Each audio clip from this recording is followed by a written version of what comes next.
sorry about the disruption, and I would like to it's good that our daughters are in-house, because they are going to be beneficiaries of this Open University when it becomes operational, Honorable Speaker. So, Honorable Speaker, as I was saying, what will happen is, even as Kenyans benefit from this university, the region will also benefit, because our neighbors, Uganda, Tanzania, and the rest, will actually have not started these open universities, and they will be benefiting from this Kenyan Open University. The other thing, Honorable Speaker, which is important is, this Open University of Kenya will also be able to assist Kenyans in terms of accessing higher education. There will be a lot of facilitation, and what has happened in countries where this Open University is actually in place, Honorable Speaker, a lot of the countries are making a lot of money through payment of fees and also accommodation. Honorable Speaker, you appreciate that in some countries, many students who visit, Honorable Speaker, will be able to like Kenyans, a lot of Kenyans are enrolled in different courses in different universities. For example, the South African one, Honorable Speaker. So you find when they are in session, because at times students will be required to visit the universities for a short while, Honorable Speaker, during that time they will also seek for accommodation in those countries, and they'll be able to actually also make money for the countries. Likewise, Kenya will also be benefiting from the same. In a situation where the professor wants to have a one-to-one interaction with the student, and more so when they are doing their thesis and the other documentation, Honorable Speaker, you find that there are 1 week or 2 weeks in Kenya, and then they might go back to their countries. During that time, the country also makes money in terms of foreign exchange, Honorable Speaker. The other issue, Honorable Speaker, which is also critical, and I think that's been raised by my colleagues, is the issue of the infrastructure required to competently provide this service, Honorable Speaker. And you realize that, as usual, I see a number of regions of this country also being marginalized. For example, in Eastern Kenya, where this issue of internet connectivity, Honorable Speaker, and infrastructure laying has not taken place. Far that countries like regions like Lamu, Honorable Speaker, also yesterday we had the Mheshimiwa from Lamu also complaining about marginalization in Lamu East and other areas.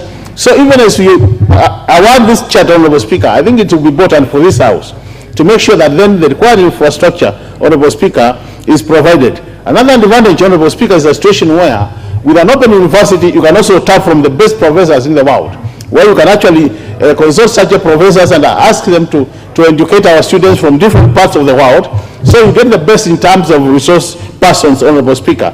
So, Honorable Speaker, to me, I think it is important as House, we support this, but the issue of integrity of our education, the issue of Kenyans and the education system, Honorable Speaker, because, you know, Honorable Speaker, this idea of Kenyans getting fake certificates is very common. And what is very, very surprising is they are able to get these certificates from the O-level, university bachelor, university master, and I think there has even been attempts to get PhDs through the same system. So, Honorable Speaker, I think we really need to look at the credibility of our education system so that we make sure that those students who get these certificates, they are able to, they have actually earned the certificates. It's not a situation where they go shortcuts and they get the certificates. And I'm more worried about a situation where you might find other Kenyans who are educated assisting their children or relatives to get these certificates, because now there might be no issue of physical presence where you confirm this and so and so. So this is another area we really need to guard. And these are issues of values, Honorable Speaker. So as a country, we need to invest a lot in our values so that at the end of the day, our students get certificates which they have genuinely earned through the education system. With this many remarks, Honorable Speaker, I want to support this and congratulate the committee for our job well done, and request honorable members that we support this move. It is a good move for the country. Thank you, Honorable Speaker. Very much, Dr. Makali. The Honorable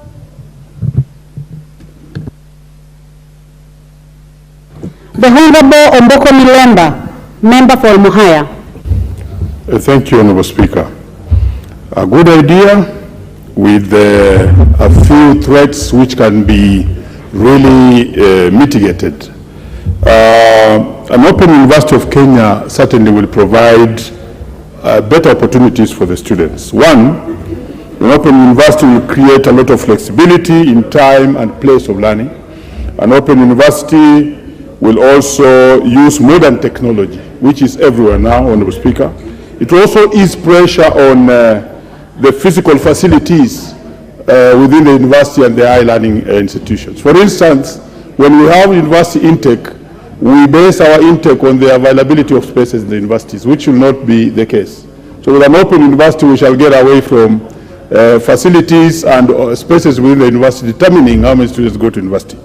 Furthermore, it removes the idea of reducing the cost of education, because much of the cost of university is courtesy of beddings and boarding.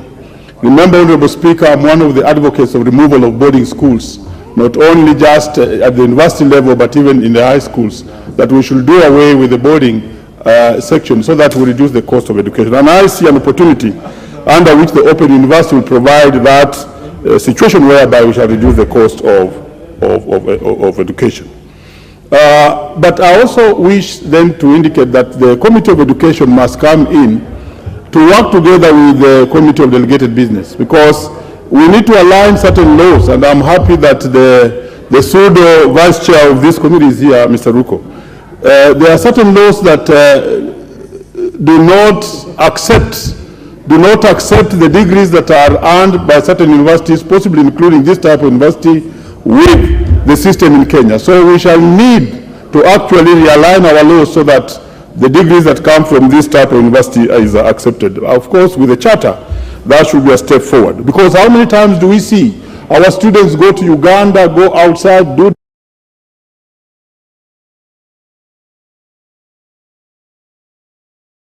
status of the Kenyan degree, and therefore they don't get employment. Honorable Speaker, many students have suffered this, wasted a lot of money going to universities outside. When they came back, they were not able to get job opportunities. I should also be quick to say that it is a very good opportunity to make education to be a forex earner for this country. Because if you go to a place like Boston, as a state, education is funded by simply the universities. What comes in as payment to the universities and comes in as foreign exchange to the country. So this will actually provide an opportunity for Kenya to actually earn foreign exchange from education, and this will be very good, and possibly also export the qualified people outside. And this will be very good for our system. Education should be earning us foreign exchange. I saw one of the members, and good luck is still in the House, on the Mbui, talk about how education was very well funded during the old times.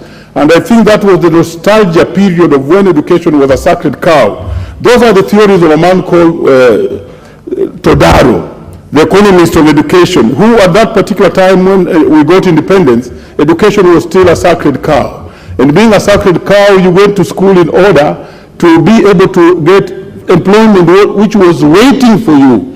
And people would not even go for university because they would easily get that employment at A level and at O level. But things have really changed, and education is no longer a sacred cow, and possibly that's why boom was removed and things have changed. And that's why we are where we are. I would wish to say that the Open University, for me, will create Kenya and Nairobi as a hub for all other students from outside and around the region to actually learn in this institution and pay us money. I would also wish then to indicate that such a